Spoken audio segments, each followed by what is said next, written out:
Menteri Pendidikan dan Ristek Nadiem Makarim kembali bikin heboh. Ini melalui Permendikbud Ristek nomor 30 tahun 2021, Nadiem membuat suatu peraturan menteri yakni penanganan kekerasan atau melakukan pencegahan dan penanganan kekerasan seksual di lingkungan perguruan tinggi. Jadi alih-alih membuat semacam aturan yang berisi pencegahan dan penanganan kekerasan seksual, ternyata di Mas Menteri ini dinilai malah melegalkan seks bebas di perguruan tinggi. Ini ngeri sekali ya tudingannya ini. Bukan hanya jadi komoditi karangan politisi di Senayan, terutama dari PKS, tetapi juga sejumlah ormas Islam itu mempersoalkan, termasuk ikatan dakwah, ikatan dai, maksud saya IKADI, Ikatan Dai Indonesia, ormas-ormas Islam. Dan yang paling baru ini hari Senin tanggal 8 November 2021, salah satu ormas terbesar Islam, yakni Muhammadiyah, itu juga turun tangan ini. Mereka minta agar permen itu atau peraturan menteri itu dicabut. Karena tadi sama alasannya melegalkan seks bebas. Jadi ini nggak main-main ya. Kalau Muhammadiyah ini selain dia merupakan organisasi salah satu ormas terbesar di Indonesia, Muhammadiyah ini juga salah satu ormas yang mempunyai lembaga pendidikan tinggi dan juga lembaga pendidikan lain yang terbanyak di Indonesia. Bagaimana kemudian ormas Islam ini dan politisi di DPR di Senayan sampai pada kesimpulan bahwa peraturan Menteri Dikbud Ristek nomor 30 tahun 2021 itu melegalkan seks bebas. Ini berkaitan karena dalam aturan itu disebutkan bahwa yang disebut sebagai kekerasan seksual itu dengan kondisi sebagai tanpa persetujuan korban. Artinya apa? Kalau ada persetujuan korban itu berarti bukan seks. Kalau ada persetujuan dari korban itu berarti bukan kekerasan seksual, karena itu adalah suka sama suka. Begitulah yang mereka tafsirkan dari peraturan Menteri Mendikbud tadi itu. Nah, itu di mana sih soal kekerasan seksual itu, definisi kekerasan seksual itu tercantum di dalam pasal 5. Di antaranya misalnya begini, yang disebut sebagai kekerasan seksual itu memperlihatkan alat kelaminnya dengan sengaja atau tanpa persetujuan korban. Nah, ini coba perhatikan kalimatnya. Memperlihatkan alat kelaminnya dengan sengaja tanpa persetujuan korban. Kan kalau secara hukum ini bisa diartikan bahwa kalau dengan persetujuan berarti dia boleh-boleh saja. Kemudian mengunggah foto tubuh dan atau informasi korban yang bernuansa seksual tanpa persetujuan korban. Nah, lagi-lagi nih, selalu ada kata-kata tanpa persetujuan korban. Kemudian menyebarkan informasi terkait tubuh dan atau pribadi korban yang bernuansa seksual tanpa persetujuan korban. Menyentuh, mengusap, meraba, memegang, memeluk, mencium, dan menggosokkan bagian tubuhnya pada tubuh korban tanpa persetujuan korban. Ini kelihatannya saya kira frasa tanpa persetujuan korban ini bukan tanpa sengaja. Kalau setiap kali dari pasal-pasal, ayat-ayat dalam pasal-pasal tersebut disebutkan bahwa tanpa persetujuan korban, ini memang sejak awal para penyusun peraturan Menteri Dikbud dan Ristek ini memang dengan sengaja memasukkan frasa itu. Dan tentu saja konsekuensinya berbeda sekali ya. Kalau yang dengan begitu kita bisa nafsirkan bahwa kalau dengan persetujuan korban berarti itu bukan kekerasan seksual dan itu bukan pelanggaran. Di sini yang jadi masalahnya, saya kira kenapa kemudian banyak politisi, banyak para pengkritik melihat bahwa ini peraturan menteri ini nuansanya sangat liberal gitu, dan tidak mengindahkan tidak mengindahkan aturan-aturan agama dan juga norma-norma yang dikandung dalam Pancasila. Karena bagaimanapun juga Pancasila itu rumusannya merupakan rumusan yang mengandung norma-norma keagamaan. Kita ingat ya, pasal 1 bukan pasal 1 maksud saya, sila pertama dari Pancasila adalah ketuhanan yang Maha Esa. Jadi tentu saja harusnya semua peraturan, semua perundang-undangan itu dia mencantumkan atau setidak-tidaknya menjiwai dari norma yang terkandung dalam Pancasila. Inilah yang sekarang ini banyak dipersoalkan. Sesungguhnya kalau kita baca aturan semuanya itu, aturannya sangat bagus, tapi kemudian yang jadi masalah karena ada tadi frasa tanpa persetujuan korban. Ini yang disebut di dalam konsep sebagai seks secara sukarela alias seks konsensual. Ini nggak main-main ya. Muhammadiyah itu melalui Majelis Pendidikan Tinggi dan Penelitian dan Pengembangan. Maksudnya Muhammadiyah melalui Majelis Pendidikan Tinggi Penelitian dan Pengembangan Dikti Litbang mengaku telah melakukan kajian secara cermat terhadap peraturan Menteri Dikbudristek ini. Mereka juga sampai pada kesimpulan yang sama bahwa peraturan menteri tersebut melegalkan seks bebas. Tadi ya kita disebutkan ada juga aturan yang juga membuka pakaian korban tanpa persetujuan korban, dan kemudian juga dijelaskan di dalam ayat 3-nya disebut bahwa persetujuan korban sebagaimana dimaksud dalam ayat 2 huruf B, huruf F, huruf G, huruf H, huruf I dan huruf M itu dianggap tidak sah. Itu dalam hal korban itu memiliki usia belum dewasa sesuai dengan ketentuan peraturan perundang-undangan. Kemudian mengalami situasi di mana pelaku mengancam, memaksa atau menyalahgunakan kedudukannya. Kemudian C mengalami kondisi di bawah pengaruh obat-obatan, alkohol dan atau narkoba. C mengalami sakit, tidak sadar atau tertidur. E memiliki kondisi fisik dan atau psikologis yang rentan. F mengalami kelumpuhan sementara atau tonic immobility dan atau mengalami kondisi terguncang. Jadi kalau kita lihat dari aturan-aturan yang disebutkan tadi itu betul-betul memang kita tidak bisa menyalahkan kalau sejumlah politisi, ormas Islam termasuk Muhammadiyah itu sampai pada kesimpulan ini benar-benar permen yang liberal, permen yang melegalkan adanya seks bebas. Bagaimana kita bisa memahami cara berbeda, karena di situ jelas bahwa itu tidak masuk dalam pelanggaran bila itu atas persetujuan korban, dan kemudian disebutkan juga ada pengecualiannya lagi bahwa itu tetap disebutkan bahwa itu aturan-aturan itu atas persetujuan korban tadi. Nah, itu kan disebutkan tadi bahwa itu bisa dibatalkan karena dengan syarat-syarat yang tadi saya sebutkan banyak. Jadi saya nggak bisa menyalahkan kalau kemudian Ormas Islam dan Muhammadiyah sampai pada kesimpulan bahwa ini betul-betul sebuah peraturan menteri yang melegalkan seks bebas. Soal seks bebas di kampus, yakni atau seks yang berdasarkan persetujuan itu sebenarnya juga bukan hal yang baru. Waktu itu ketika penerimaan mahasiswa baru tahun 2021 di kampus UI juga sempat heboh. Ini katanya ada materi yang diberikan kepada mahasiswa baru dan ditemukan konten serupa yang mempersoalkan pada waktu itu kebetulan juga politisi dari PKS Al-Muzamil Yusuf ya. Pada waktu itu dia mengaku bahwa dia mendapati ada satu semacam materi yang menyebutkan hampir sama ini berkaitan dengan penanganan masalah-masalah kekerasan seksual di kampus dan pedomannya, dan kemudian juga itu diatur soal seks konsensual. Dan pada waktu itu kemudian menimbulkan kehebohan, kampus UI membantahnya, bahkan ada seorang dosen di kampus UI yang mengatasnamakan Civitas Akademika dari Universitas Indonesia melaporkan Al-Muzamil Yusuf ke polisi, karena menurut mereka bahwa apa yang disampaikan Al-Muzamil itu tidak berdasar. Tetapi pada waktu itu Al-Muzamil mengaku bahwa dia punya buktinya, meskipun materi itu sudah dihapus, tapi dia punya screenshotnya, jelas di situ menyebutkan soal seks konsensual tadi atau seks sukarela tadi. Kasus soal laporan polisi terhadap Al-Muzamil ini kelihatannya nggak berlanjut.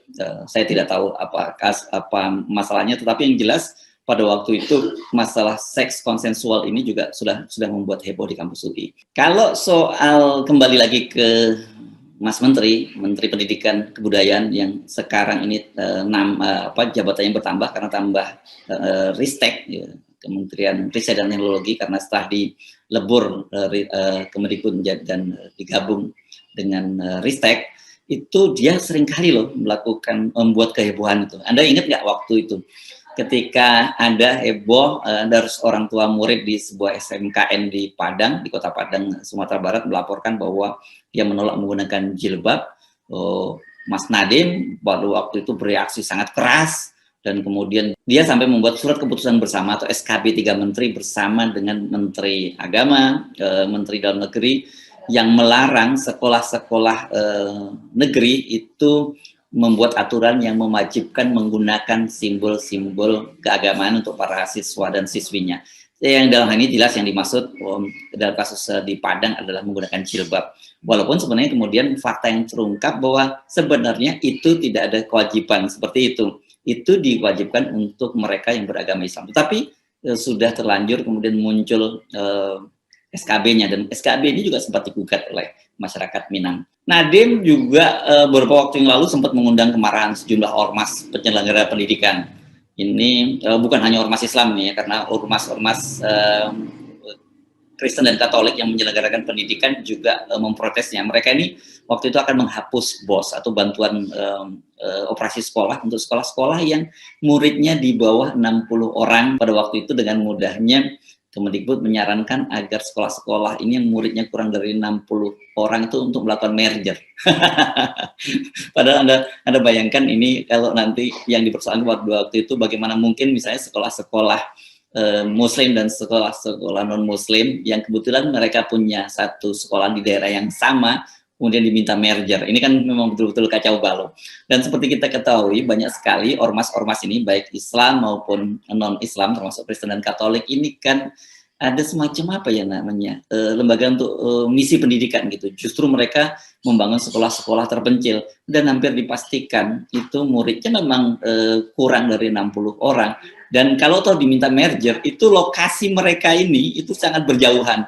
Banyak sekali murid-murid yang harus berjalan puluhan kilometer untuk sampai di sekolahnya. Jadi kalau mereka sekarang mau dimintakan merger, Anda bisa bayangkan apa yang terjadi. Inilah kekacauan yang pernah kebijakan yang pernah diambil oleh Menteri Pendidikan Nadiem Makarim. Kehebohan lain yang pernah dipicu oleh kebijakan dari Mendikbud Nadiem Makarim ini adalah berkaitan dengan program organisasi penggerak. Ini sebuah organisasi semacam bantuan dari Kemendikbud untuk sejumlah organisasi pendidikan. Pada waktu yang memprotes kebijakan itu adalah Muhammadiyah, NU, dan juga PGRI. Karena mereka memprotes pada waktu itu ternyata yang mendapat bantuan dari mendapat bantuan dari Kemendikbud itu bukan hanya ormas-ormas penyelenggara lembaga pendidikan, tetapi sejumlah perusahaan besar yang punya lembaga pendidikan. Jadi perusahaan-perusahaan ini juga mendapat bantuan, padahal mereka ini harusnya memberikan bantuan CSR, tapi dalam kasus organisasi atau program organisasi penggerak ini mereka malah mendapat bantuan. Dan kemudian karena kebijakan ini Muhammadiyah, NU, dan PGRI mengundurkan diri dari program itu. Pada waktu itu Mas Menteri sampai kalang kabut dan dia harus terpaksa sowan ke NU dan Muhammadiyah untuk meminta maaf dan meminta agar NU, Muhammadiyah, dan PGRI juga kembali bergabung dalam organisasi atau program organisasi penggerak. Masih banyak kasus lain yang mengundang kehebohan karena dipicu kebijakan dan program Kemendikbud di bawah Nadiem. Salah satunya adalah soal penyusunan kamus sejarah yang menghilangkan sejumlah nama tokoh-tokoh Islam dan kemudian memasukkan nama-nama tokoh komunis. Nah, ini dia juga menjadi pertanyaan, apakah ini by design, itu ada sengaja upaya menghilangkan peran para sejumlah tokoh Islam dan kemudian membesar-besarkan peran dari para tokoh komunis dalam sejarah pergerakan bangsa kita. Kalau melihat daftar inventaris persoalan, Kementerian Dikbud yang kini menjadi Kemendikbud Ristek di bawah Nadiem ini banyak sekali memicu kehebohan, khususnya dengan umat Islam. Nah, kali ini kita akan tunggu bagaimana kelanjutannya, apakah Permendikbud ini akan dicabut dan kemudian Nadiem seperti sebelumnya sowan ke NU dan ke Muhammadiyah, atau kali ini Nadiem akan terus bersikukuh, bersikeras. Tapi sejauh ini Kemendikbud sudah membantah bahwa ada maksud-maksud melegalkan seks bebas, bukan itu maksudnya. Tetapi kalau soal cuma sekali dua kali kita mungkin bisa memaklumi, tapi ini berkali-kali Mas Menteri ini membuat kehebohan khususnya dengan umat Islam. Saya tidak tahu apakah ada agenda tertentu, ketidakpahaman, atau memang ada hal-hal yang saya tidak bisa mengambil kesimpulan. Silakan Anda mengambil kesimpulan sendiri. Saya Arif dari Forum News Network. Wassalamualaikum warahmatullahi wabarakatuh. Innal hamdalillah nahmaduhu wa nasta'inuhu wa nastaghfiruh wa na'udzu billahi min shururi anfusina wa min sayyiati a'malina. May yahdihillahu fala mudilla lahu wa may yudlil fala hadiya lahu. Asyhadu an la ilaha illallah wahdahu la syarika lah wa asyhadu anna Muhammadan abduhu wa rasuluh. Ya ayyuhalladzina amanu taqullaha haqqa tuqatih wa la tamutunna illa wa antum muslimun.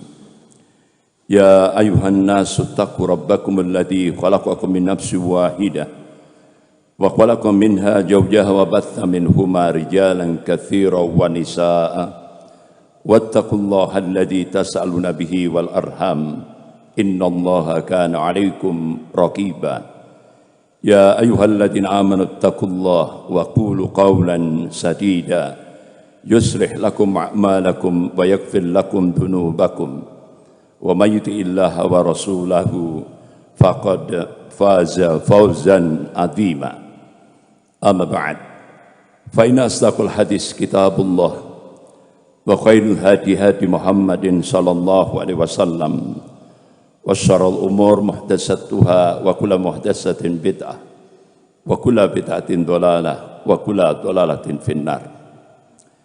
Ma'asyiral muslimin jamaah subuh rahimakumullah, puji dan syukur kita panjatkan kehadirat Allah Subhanahu wa taala yang atas rahmat, taufik serta hidayahnya kita masih diberikan nikmatul iman wal Islam. Semoga Allah Subhanahu wa taala senantiasa membimbing kita ke jalan yang lurus, yaitu jalan Shiratal Mustaqim.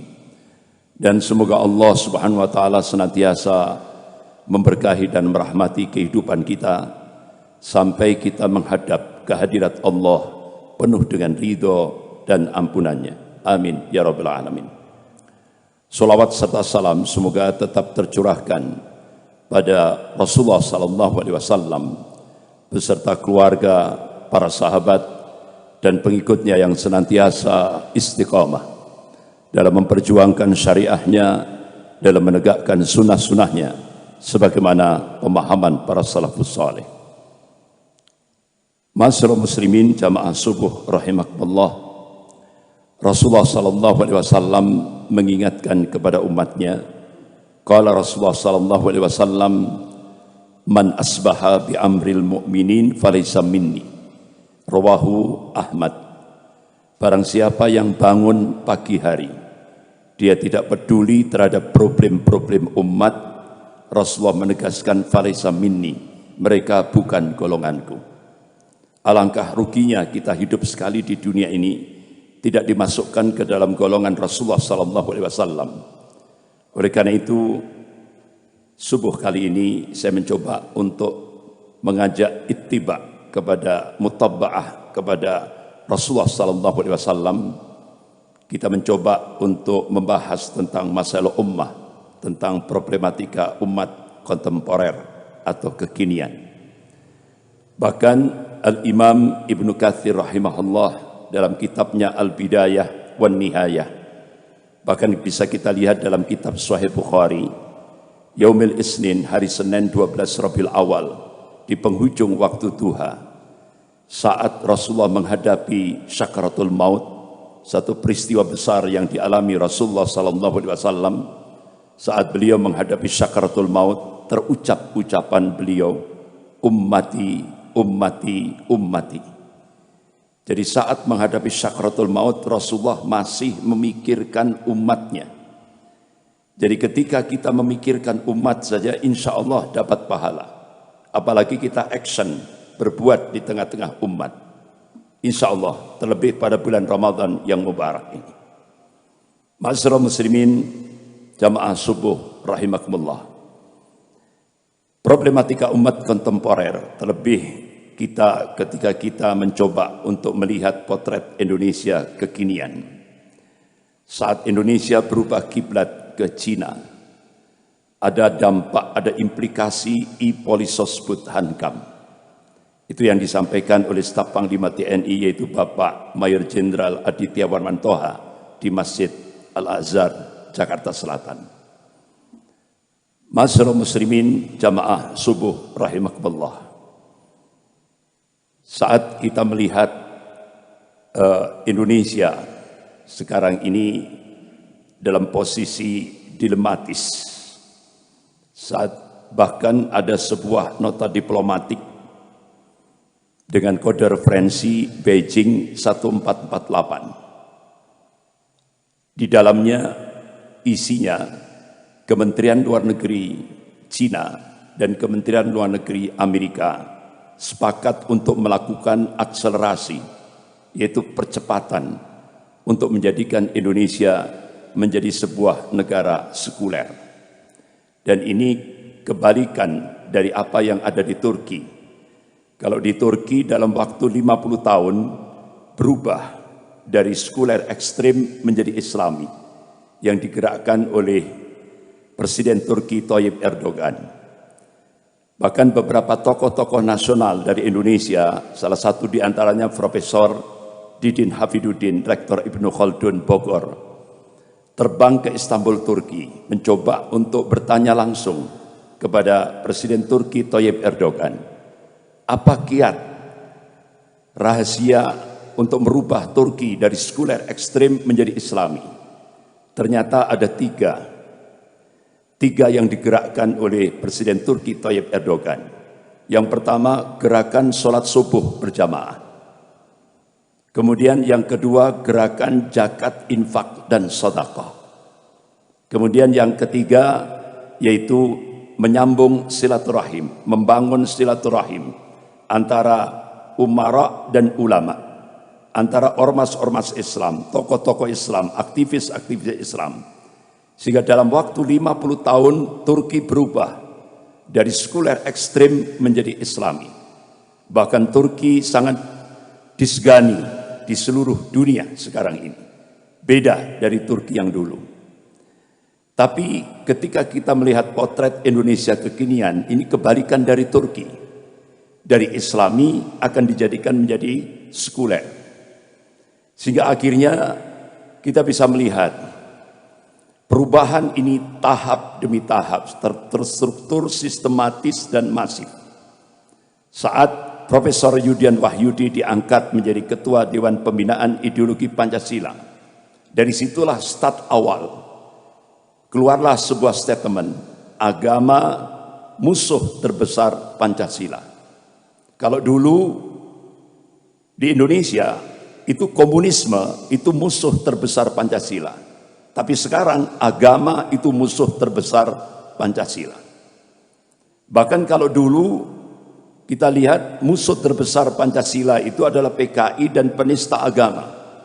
Tapi sekarang yang kita saksikan justru penista agama dilindungi oleh negara dan digaji oleh negara.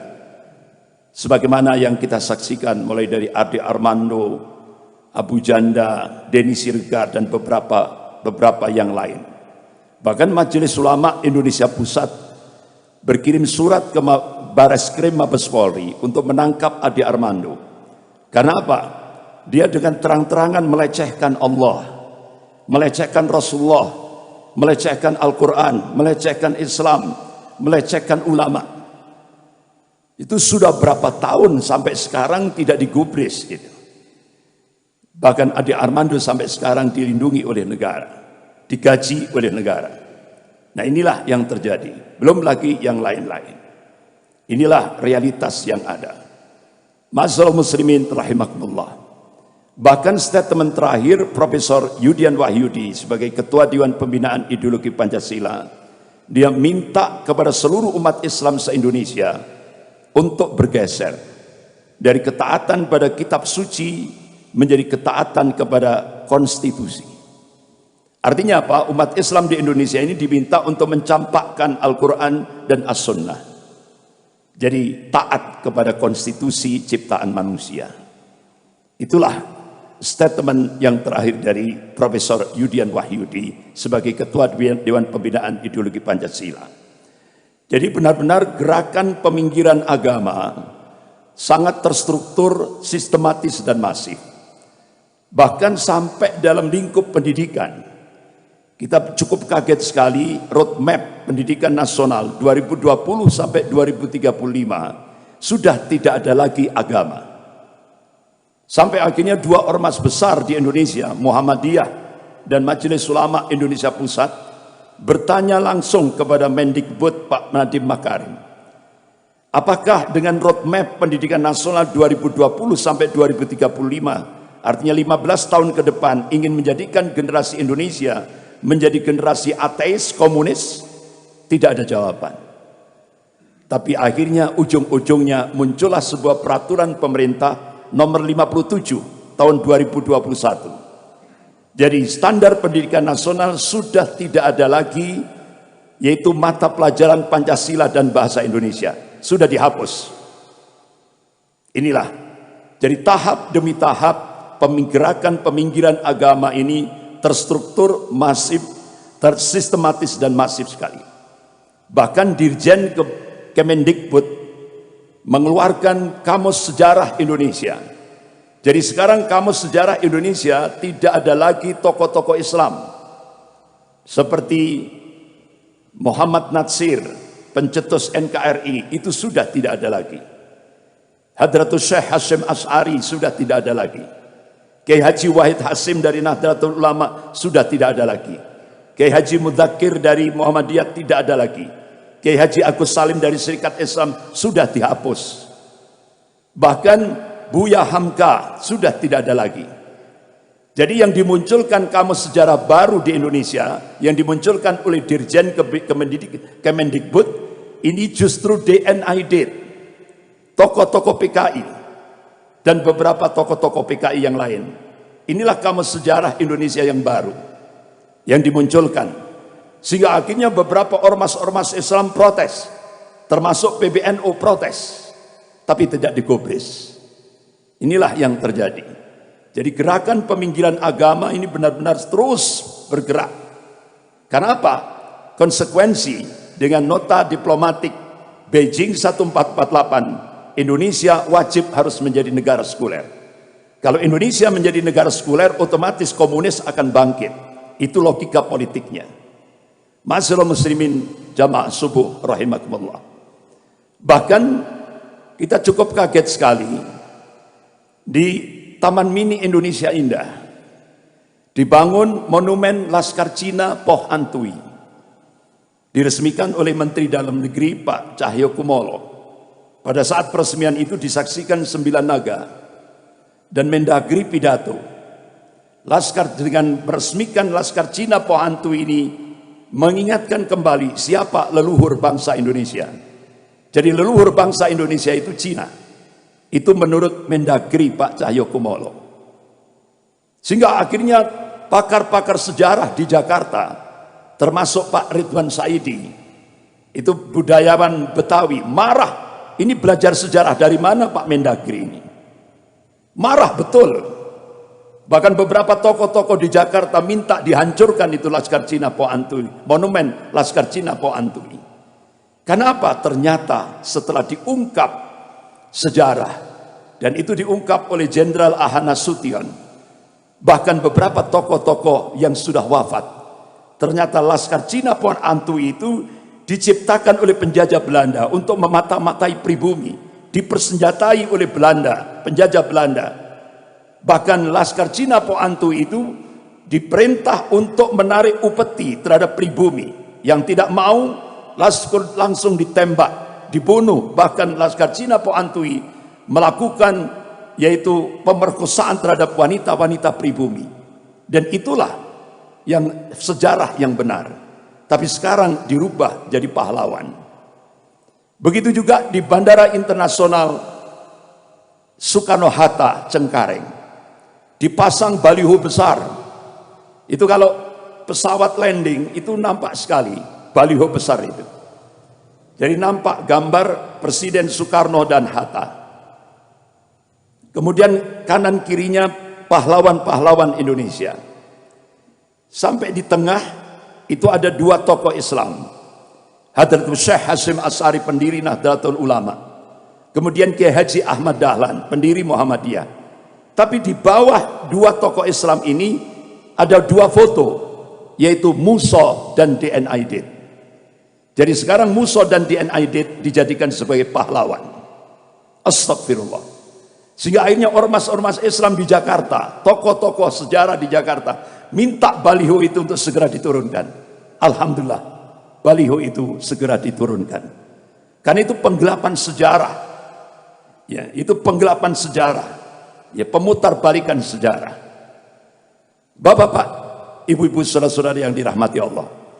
Bahkan hari Rabu 27 Mei 2015, Wakil Perdana Menteri Cina Liu Yangdong di Auditorium FISIP Universitas Indonesia di depan akademisi mahasiswa-mahasiswi. Beliau memberikan pidato. Konsekuensi Indonesia mendapatkan bantuan hutang dari Cina tahap pertama, yaitu 647 triliun, itu konsekuensinya 10 juta rakyat Cina daratan wajib masuk ke Indonesia. Targetnya 2020. Kita hanya bisa melihat di koran. Di koran sepertinya dicicil. 100, 150, 250, 500, sekian. Tapi begitu Duta Besar Cina untuk Indonesia di Jakarta memberikan konferensi pers di depan media, ternyata tiap tahun rakyat Cina daratan yang masuk di Indonesia, bahkan disiapkan 19 bandara oleh pemerintah, itu 2 juta per tahun. Genap 2020 itu 10 juta rakyat Cina. Oleh karena itu ada dua pensiunan jenderal Angkatan Darat, yaitu Bapak Letnan Jenderal TNI Purnawirawan Sarwan Hamid, mantan Kasospol ABRI, dan ada satu mantan Pangdam, datang ke Jawa Timur. Beliau kumpulkan tokoh-tokoh ulama. Jadi ternyata tenaga kerja asing yang mengaku buruh dari Cina yang didatangkan ke Indonesia itu bukan buruh. Rata-rata mereka tentara merah. Bahkan kita cukup kaget, di Jawa Timur markas tentara merah itu ada di Tempeh, Lumajang, dekat lautan pasir. Jadi itu kalau di remote itu pergerakannya ke Malang, Probolinggo, Jember. Nah, kita tidak tahu dari mana dia berangkatnya, itu dari mana, asalnya dari mana. Ternyata sudah ada markas tentara merah di sana. Tapi wa makar Allah wallahu khairul makirin. Mereka membuat makar, tapi Allah membalas makar mereka, dan Allah sebaik-baik pembuat makar. Akhirnya Allah letuskan Gunung Semeru, sehingga akhirnya markas tentara merah yang ada di Tempeh, Lumajang itu langsung dievakuasi. Jadi yang ngusir Allah sendiri. Alhamdulillah selesai sudah. Belum lagi yang di Kalimantan, belum lagi yang di Sulawesi. Lebih banyak lagi. Ini sangat membahayakan. Bahkan bapak-bapak, ibu yang dirahmati Allah, pakar-pakar seperti Profesor Salim Said, guru besar ilmu politik dan ilmu militer Universitas Indonesia, beliau memberikan statement di media. Jadi sekarang ini kader-kader komunis yang duduk di DPR RI, yang jumlahnya kurang lebih 200 lebih, sementara politisi Islam cuma 179, yang kader-kader komunis 200 lebih yang duduk di DPR RI.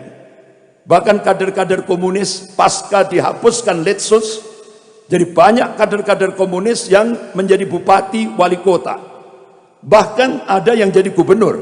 Nah, ini kader komunis jadi gubernur. Nah, bahkan staf menteri 2 periode, Dita Indasari, kader Gerwani, itu bisa jadi staf menteri 2 periode. Luar biasa.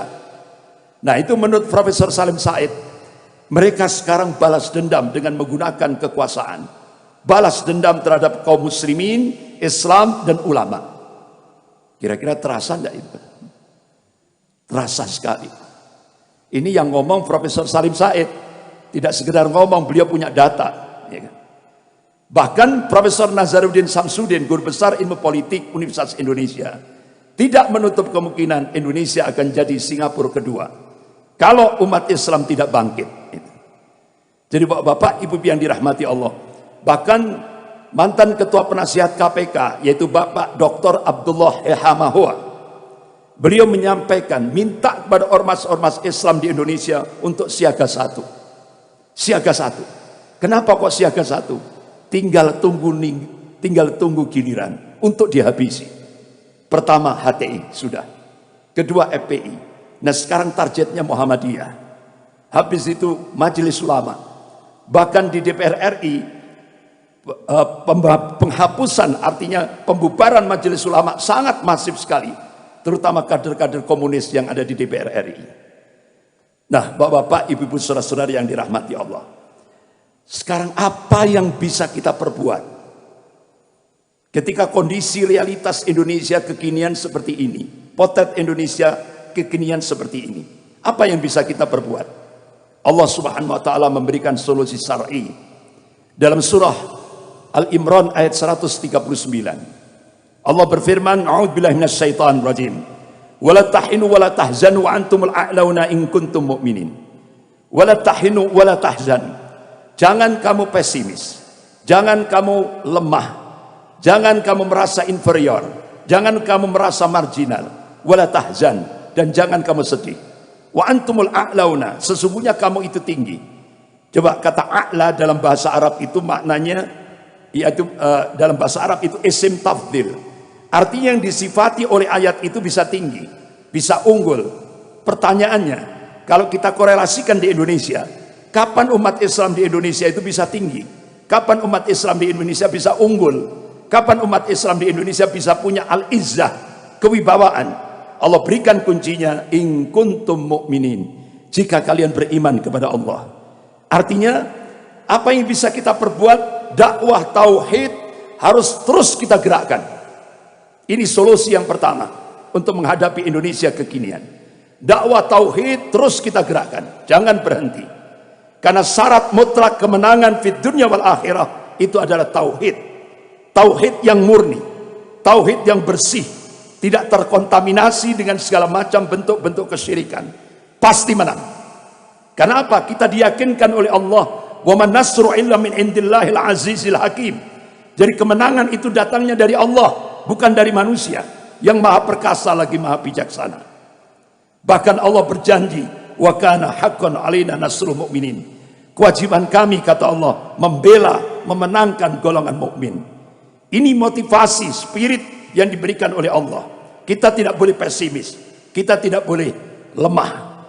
Yang kedua, solusi yang kedua, ayo kita jadikan lembaga-lembaga pendidikan Islam kita, pesantren-pesantren kita, madrasah-madrasah kita menjadi sarana strategis untuk membangkitkan semangat kebangkitan Islam. Karena tantangan kita sudah di depan mata. Yang ketiga, ayo kita jadi as-siyasah as-syar'iyyah. Ayo kita jadikan umat Islam ini melek politik. Jangan sampai buta politik. Kenapa Indonesia kekinian seperti ini? Dampak daripada umat Islam buta politik. Oleh karena itu Kiai Haji Ahmad Dahlan, Allahumma yarham, pendiri Perserikatan Muhammadiyah, beliau memberikan warning, manakala umat Islam Indonesia ini buta politik, apa yang terjadi di Andalusia itu akan terjadi di Indonesia. Habis tidak tersisa. Yang keempat, iktisadiyah Islamiyah. Bangun kekuatan ekonomi umat. Dari mana? Masjid. Lewat apa? Kekuatan jamaah. Inspirasinya dari Indonesia ketika peristiwa 212 itu. Tapi yang mempraktekkan lebih dulu Malaysia pada saat Presiden Perdana Menteri Mahathir Mohamad yang umurnya 93 tahun itu. Jadi beliau gerakkan, beli dari muslim untuk muslim. Karena waktu itu Malaysia, kekuatan ekonomi Malaysia dikuasai oleh Cina. Sehingga akhirnya dengan gerakan beli dari muslim untuk muslim, alhamdulillah sekarang kekuatan ekonomi Malaysia dikuasai muslim Melayu. Yang kelima, bangun persatuan dan kesatuan shaf di tengah perselisihan umat. Artinya apa? Masalah-masalah furuk kita pinggirkan. Ayo, karena musuh kita, tantangan kita sudah di depan mata kita. Bagaimana komunisme, Syiah, Rafidah bersatu untuk melumat umat Islam ini.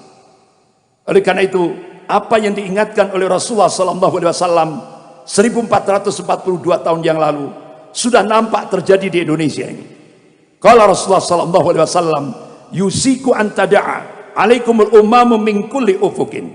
Hampir-hampir kata Rasulullah, umat-umat kafir itu saling menyeru, saling mengajak-ngajak untuk menyerang kalian min kulli ufukin, dari segenap arah, dari segenap penjuru. Kama tada'a al-akalatu ala qas'atiha. Kalian seperti makanan di atas mangkok kecil yang jadi rebutan orang-orang yang lapar. Ini bahasa kinayah, bahasa kiasan. Sahabat tanya, kulna ya Rasulullah, amin killatin bina nahnu yauma idin. Apakah posisi kami pada saat itu minoritas? Apakah jumlah kami pada saat itu sedikit? Apa jawaban Rasulullah? La, tidak. Bal antum yauma idzin katsir.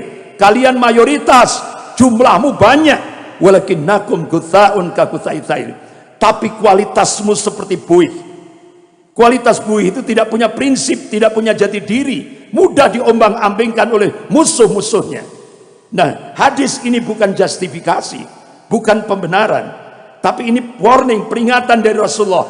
Jangan sampai umat Islam di Indonesia ini punya kualitas seperti buih. Manakala umat Islam di Indonesia ini kualitasnya seperti buih, Rasulullah mengingatkan, Allah akan mencabut wala yantaji'annallahu min suduri aduwakum al-mahabbata minkum. Allah akan mencabut rasa takut dari hati musuh-musuh kalian. Wala yakdifanallahu fi qulubikumul wahan. Dan Allah akan mencampakkan al-wahan di dalam hati-hati kalian. Sahabat tanya, ya Rasulullah, wa mal wahan? Apa yang dimaksud al-wahan? Qala hubbud dunya wa karahiyatul maut. Cinta dunia dan takut mati. Jadi kalau sudah penyakit terlalu cinta dunia, takut mati, takut resiko perjuangan, itu sudah menghinggap di hati-hati kaum muslimin, saat itulah Allah akan cabut rasa takut dari hati musuh-musuh kalian. Dan kalian seperti makanan di atas mangkok kecil yang jadi rebutan orang-orang yang lapar. Apa yang dikabarkan oleh Rasulullah ini sudah terjadi di Indonesia. Oleh karena itu Rasulullah memberikan solusi konkret. Qala Rasulullah sallallahu alaihi wasallam, "Idza tabayatum bil aina wa akhadtum adnabal baqari wa raditum bi jar'i wa taraktumul jihad, salatullahu alaikum dulla la yanju hatta tarji ila dinikum." Rawahu Abu Dawud. Idza tabayatum bil aina, jika kalian bermuamalah dengan cara-cara al-ina, salah satu dalam sistem riba. Wa akhadtum adnabal baqari, ini bahasa kinayah, kalian pegang ekor-ekor sapi. Waraditum bijar'i, kalian ridho dengan bercocok tanam. Artinya apa? Jika umat Islam muamalahnya sistem riba, muamalahnya menggunakan sistem ribawi, jika umat Islam sibuk dengan dunia, wa taraktumul jihad fisabilillah, jika umat Islam meninggalkan al jihad fisabilillah, salatullahu alaikum dulla, maka Allah turunkan kehinaan. La yanju syai'a, sedikit pun Allah tidak akan mencabut dari kehinaan itu, hatta tarji' ila dinikum, hingga kalian kembali kepada agama kalian. Sebagian ulama hadis menafsirkan hingga umat Islam bangkit semangat jihadnya, baru Allah akan cabut dari kehinaan itu. Mudah-mudahan bapak-bapak, ibu-ibu, saudara-saudari yang dirahmati Allah, dalam kondisi seperti ini bisa membangkitkan semangat umat Islam di Indonesia. Kalau tidak kondisi seperti ini, mungkin umat Islam tidur.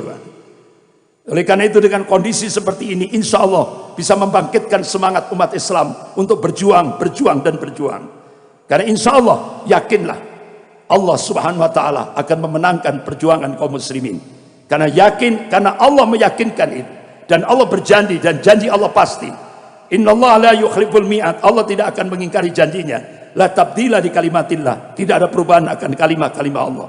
Jadi tugas kita berjuang. Natijahnya, hasilnya serahkan kepada Allah subhanahu wa ta'ala. Mudah-mudahan insya Allah apa yang didoakan oleh para ulama seluruh dunia ketika istimewa di Timur Tengah 2024, itu beberapa tokoh-tokoh ulama berdoa kepada Allah, mudah-mudahan 2024 pemantik awal kebangkitan Islam global Allah akan munculkan dari arah timur, yaitu dari Indonesia.